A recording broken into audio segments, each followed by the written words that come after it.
And today I want to share with you my experience as a neurologist and as a researcher. But most importantly, I want to have a discussion and answer questions that you might have if you're thinking about starting your medical career, because I think it's a beautiful path, but also it has a lot of challenges. So if you have any questions, I will be more than happy to answer all your questions. I think that will be more interesting than talking about myself, probably. Although maybe you can learn also from my experience, like what I have lived until now. So I started with this slide stating that my passion actually is to understand how the brain works. I think I've always been interested in understanding our behaviors and how is it that there are these cells called neurons that when they fire some things, you feel some things or others, and how do we get our cognitive functions, how that evolves, how disease can impact these functions. I've been always interested in that. And I always also wanted to help people. So I studied medicine to help people, and then I went into neurology. And today I'm going to talk a little bit about my past, how I began my journey, also what I'm currently doing, and some things that I have learned that might help you also in your career. So my personal journey started in Venezuela. I was born in Caracas, Venezuela, and I studied medicine there in Caracas. It was a great experience. I learned a lot from my professors and my colleagues. I highly recommend also going abroad. Then I went to Spain because it gives you a different perspective. But I remember the years that I spent in Venezuela learning how to be a physician, and not only a physician, but also a human being in general. It was a great experience in general. So one of the things that I will always remember was that my professors will always remind us to have additional passion in addition to medicine, because when you go to study medicine, you tend to be absorbed by the medical duties that you have every day with your patients. It could be very time consuming, and you can spend 24/7 just doing that. But that's not healthy. So I remember my professors always taught us that the people that know only things about medicine, they don't even know medicine very well. So it's good to have other passions and to spend time doing other things. And I've always tried to do that, because I could be sometimes a little bit of a workaholic, but I have also learned that if I don't have other things to pursue, or if I don't have time for myself, that hurts my creativity and my research, or even the work that I do. I feel tired and you can get burned out. So it's a good thing to keep in mind. So when I finished my studies in medicine, I went to Spain and I did my neurology residency in Madrid. And after that, those 4 years were amazing too. I had great colleagues, and I have wonderful memories from Madrid. After that, I went to Barcelona and I joined a memory unit. I started working in there. I worked for 7 years in a memory unit. And I conducted clinical trials in neurodegenerative diseases in general. So I don't know if you know, but in neurology, we have different subspecialties, and one of them is behavioral neurology. So that will be people that specialize in treating patients with cognitive impairment, mostly patients with Alzheimer's disease or mild cognitive impairment, or cognitive impairment due to different causes, right? Different etiologies, as we call it. But I have always, during my residency, actually what I wanted to do was vascular neurology, so treat patients with a stroke, because I found that was super interesting, or movement disorders, because I also I guess I fell in love with the dopamine system. I think that's an amazing system. So, and I always enjoy visiting patients with Parkinson's disease. But I got a job in a memory unit, and I got the opportunity to start studying patients that have a disease called dementia with Lewy bodies that is similar to Alzheimer's, because these patients have cognitive impairment, but actually they also have cognitive symptoms. So I thought, well, this is an amazing opportunity for me to combine my passion for movement disorders and Parkinson with my new knowledge in memory disorders and cognitive functions, which I also thought was super interesting. So I started my research area in dementia with Lewy bodies, and I ended up doing my doctoral thesis in that. I always wanted to do research. I knew that, since I was in medical school, that was an objective for me. I've always had a drive since I was a kid for answering questions and a passion for science. And I had a lot of questions about how the brain works. So I knew that in the future I wanted to include an activity as a researcher in my day-to-day life. And one way to do that is also do a doctorate, because during the doctorate you learn the methods of how to pose a question, how to test your question or your hypothesis, what type of experiments you will do, how to interpret your results, and then how to communicate that. And that's what I did with my doctorate. And then I wanted to continue doing research in dementia with Lewy bodies because I learned a lot. I learned a lot from my patients and their families also. And I think this is super important as a researcher to keep in mind that it's important to take the perspective. In this case, I will call it the end user of our research, because in research it's easy to sometimes pursue objectives that could be interesting, but have more difficulties in have an implication in practice. And for me as a clinician, I want to have an impact in my patients, and I want to be able to improve their quality of life. So that's why I do research. I want to answer questions that are meaningful for them. So I always take into account their experience or their input, sometimes in my research questions. And I always try to think, well, if this is a research question, how do I implement that? What question will I be answering for my patients and their families? So in my day-to-day activities, I was saying, after I did my doctorate, I wanted to continue study dementia with Lewy bodies. And I found that here at Stanford, they were offering a position for a postdoctoral fellow, and I applied. So I'm now a postdoctoral fellow since last year in April, when I joined the lab of Dr. Kathleen Poston. And it has been a great experience. I'm learning a lot. I have amazing colleagues. I'm super happy with all of them. What I'm currently doing is I'm studying biomarkers. So biomarkers will be objective measures that we can take from different, I will say, samples. So it could be from blood, it could be from cerebrospinal fluid, it could be from neuroimaging. So I'm studying biomarkers to study patients that have dementia with Lewy bodies or mild cognitive impairment, that is like a more early stage, not the dementia stage, due to Lewy bodies. But in this case, what I'm studying is more co-pathology. So what does it mean to study co-pathology? So the thing is that we're currently classifying neurodegenerative diseases as separate entities. So you will hear that we talk about Alzheimer's disease or Parkinson's disease or dementia with Lewy bodies or frontotemporal dementia, for example. There are a lot of different diseases, and we are separate them in buckets.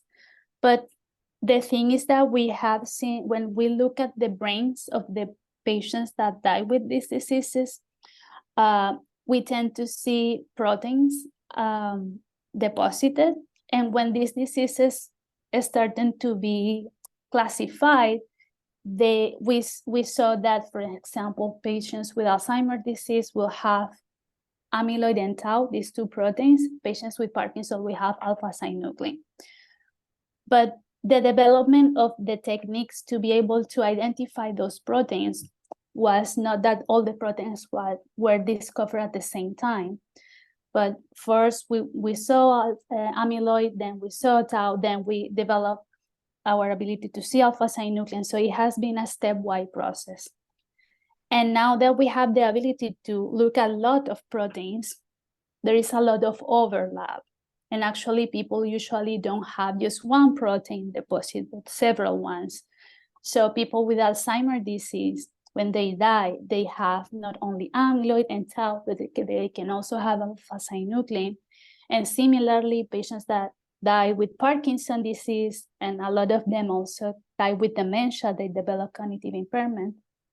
They also have, in addition to alpha-synuclein, which we thought it was the core protein abnormal, they also have amyloid and tau. So I'm interested in studying that. Why is that some people have all these proteins? What is happening there? And I'm studying proteins that usually have been used to diagnose patients with Alzheimer's disease, in patients with Parkinson's or dementia with Lewy bodies, to see if having co-pathology says anything about your disease progression. And this will be important because if we develop treatments in the future, we probably need to know what are the underlying proteins that are abnormal in order to stratify patients and know if these treatments are going to be effective for them or not, depending on the proteins that are altered in the brain. And also, if we're targeting one protein, that protein can be altered in different diseases. So I'll give you an example. Currently, there is a lot of discussion because there have been some treatments approved for Alzheimer's disease, and these treatments target amyloid in the brain. But we know that patients with Parkinson and dementia with Lewy bodies also have amyloid in their brain. So the question is, well, are those patients also could receive this treatment for amyloid or not? Can we administer that treatment or not? Those clinical trials have not been done yet, but this is a discussion that is currently in the field. So this is the type of questions that I'm currently working. And I work in collaboration with different labs here at Stanford. I also work as a board member for the Lewy Body Dementia Association, and I work closely also with the Alzheimer's Association professional interest area. I work with different groups in different research topics, but all of them usually end up in dementia with Lewy bodies, Parkinson's disease, and the use of biomarkers. Now I would like to talk to you about what could be the pros and cons of pursuing a career as a physician scientist. So I'm biased. I think there are more pros than cons because I have chosen that path, but I should be honest with you, it's not always easy. So for me, the pros are that it helps me to be more effective in the way that I'm able to tackle bigger problems as a scientist. But from the patient's perspective, when I'm able to have that one-on-one connection, I feel like I'm able to not change the life, but make a positive contribution in the life of my patients. That one-on-one relationship is very important for me because I like to help people. And as a scientist, I feel like that one-on-one connection is more difficult to have because you're not helping one individual, you're helping the community, the scientific community in general. But I have a lot of scientific questions that I always enjoy to answer with different methods, with experiments or with a statistical analysis. So that helps me, being a scientist, help me to feel that. And the other good thing is that I mentioned before, I'm able to, from my clinic and from my patients, I'm able to screen what are the most important questions that I will have to answer as a researcher. and what impact can have that also in their lives. So if I have a good idea, but I think that is probably not that important, I will put them in another priority when I'm doing my studies.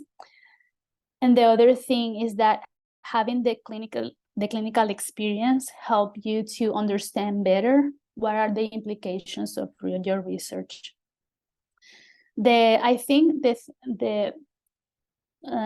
not the bad side, but the concept that could be present if you're pursuing a career as a physician scientist is that we have limited time.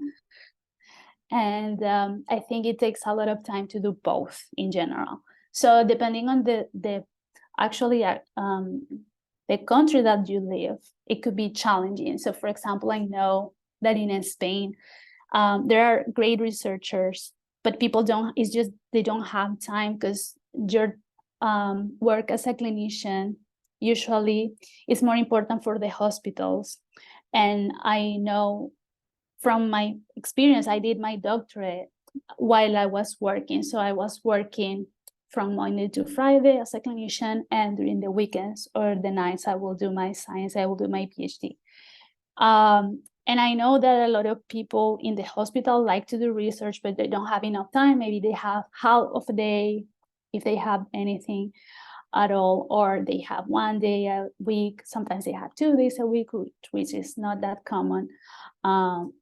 But in those times, it's like in your personal time, you will do your research. Now here in the US, the situation seems to be different because there are different career paths, and you can apply, you can start a track as an assistant professor to do a tenure, if you're in the tenure track, and the organization is different. But I guess that will depend on the country that you're in.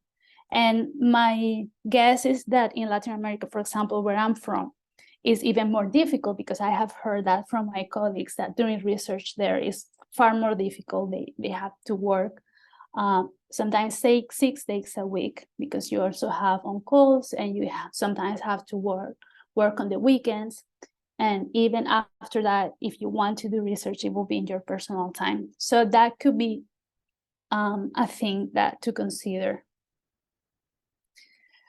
I think that if you are thinking about pursuing a medical career in general, even if you don't want to be a scientist, although I think this could apply for both, you have to understand that learning is a never-ending process. For medicine, I remember when I was thinking to be a medical doctor, I had a conversation with a friend from my mother. He was a doctor too. And he told me just that, if you will be a good doctor, if you like to study your whole life, you will be studying your whole life. I remember he told me, and that's exactly true.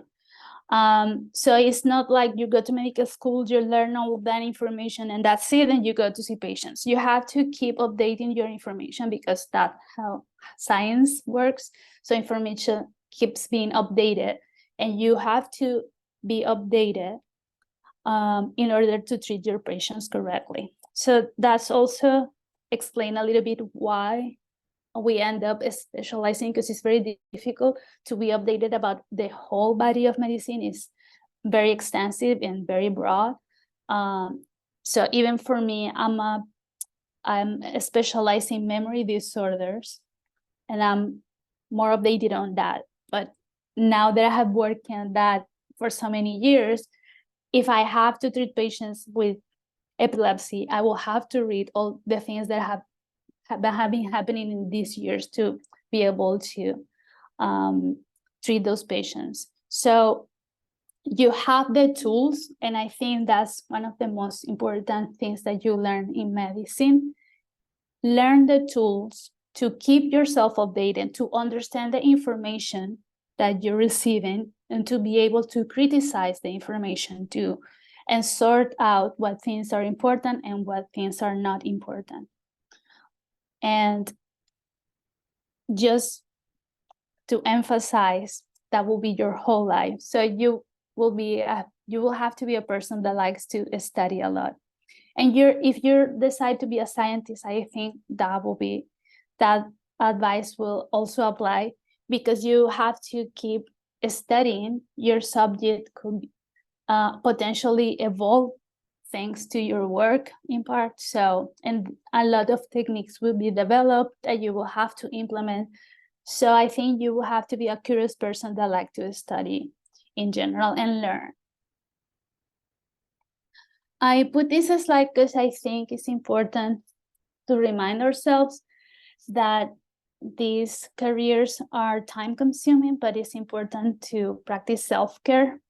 And we have to set aside time for ourselves. We're not going to be effective.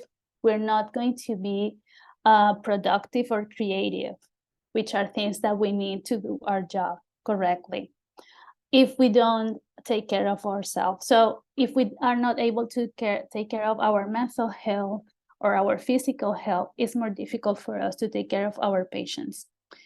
And I think this is super important because, and this is something that I remember, it was more clear to me during the pandemic. The pandemic was a very difficult situation for a lot of people.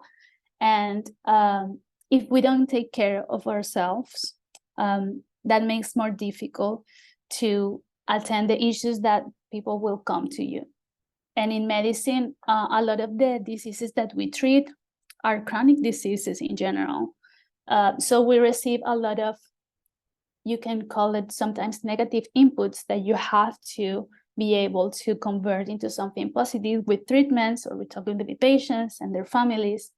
And that takes a lot of emotional burden as a physician. So so I think that's why is for physicians special, it's very important to consider self-care. Finally, I would like to end with this quote from Carl Sagan.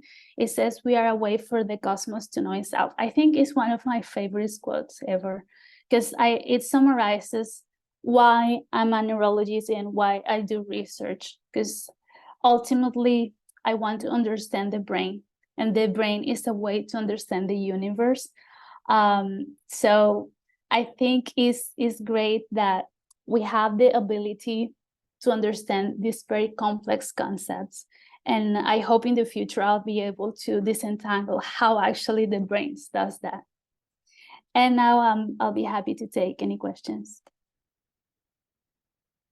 And the example here will be neurology, but we have to consider there are other specialties that also have subspecialties. So for example, pediatrics will also have subspecialties, and geriatrics, and so on. So when you choose one specialty, you should know that within that, then people sometimes specialize. You can also work as a general neurologist, for example, and see all the patients that have all the neurological disorders. That's another possibility. The way that is currently done is that you choose which one do you want to practice. And so people, for example, will apply for fellowships to subspecialize. If you want to have like a title that says that you're a behavioral neurologist or that you're a stroke neurologist, you can do a fellowship that usually lasts 1 or 2 years doing just that type. But I know a lot of people, that's in some places, and it's not usually required for a lot of jobs. So for example, in Spain, I have more experience, more job experience there. It's not required that you have a fellowship to see patients as a behavioral neurologist or as a movement disorder, because if you have dedicated most of your career seeing those patients, then you're considered a specialist already. So usually what people do is that you go into neurology and you have to rotate in these different subspecialties and in these different clinics. And then depending on your preference, you will choose one of those. I think another misconception, I don't know, that's my personal opinion, is that, so I don't know how to say this, but like doctors are like this type of angels, I don't know, entities that have like these qualities of that make them more special than other people. Of course, we're super hardworking, but we're just human beings. And I think it's important for people to remember that. And I prefer that my patients see myself as a human being, because they can understand that we can also make mistakes, and that sometimes we don't have all the answers for their questions, and that we have to look for the answers, that we know how to do that, and we will be able to interpret the data and apply the information. But I think the relationship between the patient and the physician will be more transparent if we also understand that on the other side there is a human that is not perfect and that is capable of making mistakes. And I think a way to avoid that is having a good communication with your patient, the way that I have seen that work mostly. And there are studies looking at that, and the physicians that have good communication, a good rapport with their patient, have less issues in the physician-patient relationship. I personally try to disconnect when I arrive home and try not to take my work to home. And if I'm at home, I try not to work. So it was difficult for me actually to work remotely sometimes, because I need that separation. If I have to work remotely, I prefer to go to a library or to another place, because in my house, I try to avoid that. And that helps me with the physical separation sometimes. So when I go home, I'm like, yeah, I'm at home, so just stop. Because my brain will keep thinking about that patient, that problem, or that research question or whatever, because we are humans. That's the way that it works. So it's easier for me if I think I'm in a different place now, I have to do this, this, and this. And also I try to respect my weekends and try not, if possible, not to work on weekends, although probably this weekend will be an exception. For example, I will have to work because I have things to do. But even if I work on a weekend, I try to do, well, I will work during the weekend, but only in the morning or only in the afternoon. And then I try to do activities with my friends and with my family, different activities, talk about different things that are not medicine, because it's easy to just talk about the same things all the time. So fortunately, because my husband is not a physician, that helps a lot. I know that for some people works that their partner is a physician, but in my case, I think that helps me to disconnect, because it's easy for me to just think about these issues 24/7. And I don't think that's healthy in general. So those are some things that I try to apply for myself. Yeah, thank you for that. One more follow-up. So it's kind of related to the question I just asked, but since you're kind of juggling both being a physician and a scientist, have you ever found that like one of those has gotten in the way of the other? Like, for example, like being a scientist and having to follow instructions in a lab and whatnot. Has that like impacted the focus you can give to your patients and being a doctor?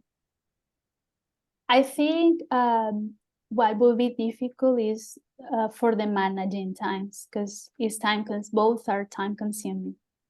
So it's not like it's getting in the way, but you need to be mindful of the time that you need to invest in both activities. And the other thing that I think could be more challenging in that sense is that the science goes faster than the applications in the clinic.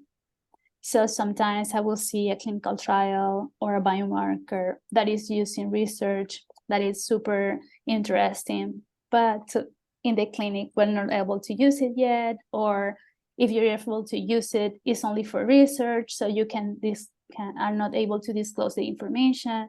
So that's some of the issues that will be more difficult for me when I see that the science goes fast, super fast, but the applications takes more time. And I understand that. I feel like that should be the case, because there is a lot of things in the science that needs replication and validation before it can be applied in the clinic. But yeah, sometimes as a scientist, like, oh my God, but this is so cool, I want to use it right now. And you have to be more careful and think as a clinician and say, well, yes, it's super interesting, but it takes a little bit more of time. I think that as a physician, we have to work with the society too. And we have to be educators to reduce the stigma in any disease. In this case, it's dementia, but there are other diseases that are also stigmatized. And I think we have a role as an educators to reduce that, because I think it's very important to have a diagnosis. But for sure, yeah, that impacts the number of patients that we're able to diagnose, because not all of them go to the clinic. And that is something that we actually know. We know that the number of patients, the percentage of patients that we are able to diagnose currently is not the number. There are more patients in real life. I think I'm not afraid of that as an issue, because I think we can tackle it with education. And also I think that in the future, if we have better tools and better treatments, I'm hopeful that that number is going to decrease and that stigma is going to be less impactful. Maybe it's not going to disappear entirely, but it's going to be less in terms of percentages. So let's say that in the future, we have a great treatment for any dementia that is cure, that help us cure or halt the progression of the disease. I think that will make people more prone to look for a diagnosis if they feel like they're starting having symptoms.